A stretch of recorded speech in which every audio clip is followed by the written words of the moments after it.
Now, India has recorded over 11,700 cases of mucormycosis or black fungus so far, with Gujarat, Maharashtra and Andhra Pradesh logging the highest number of cases as per the latest government data. Now, amid reports of hoarding in black marketing of key liposomal amphotericin B, that's the key drug to treat black fungus, government sources have said that they are trying everything possible to increase the availability. Sources said that government has given licenses to 5 more companies to produce this key drug. The Prime Minister has instructed the authorities to get it from anywhere in the world. More than 121,000 vials have so far reached India and another 85,000 vials are on the way. That's what government sources have claimed. So how are the states and union territories dealing with this crisis? My colleague Mohammad Ghazali spoke with the HOD of the microbiology department at PGI Chandigarh. I'll be speaking to Mr.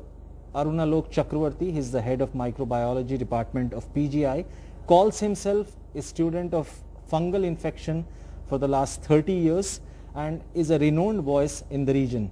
Sir, thanks for speaking to us. First thing is that there are so many fungi which appears as black, like Aspergillus niger, that also causes infection in human body. We know lung infection because of Aspergillus niger. But mucor is not black color. I don't know where from this name coined. Possibly one factor is that some of the mucor patients in the advanced stage develop eschar because of necrosis, and this eschar formation looks black.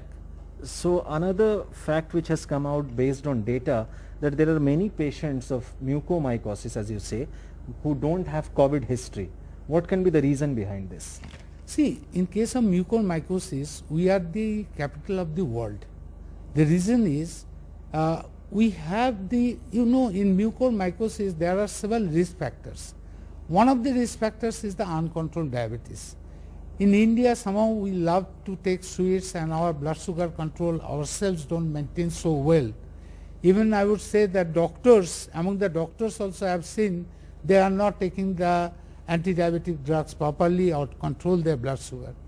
So in general in India, the uncontrolled diabetes rate is very high. Of course, it's not a rare disease. Like suppose I would say that in my own center, we see around 50 cases in a year before this pandemic. And people of the Western world used to say 50 cases, they used to see 1 case in 2 years. So compared to them, we had already very high incidence of mucormycosis. I would say this exponential increase means we used to see earlier 50 cases in a year. Now we are seeing almost 50 cases in 5 to 6 days or 7 days. In Chandigarh, Mohammad Ghazali for NDTV.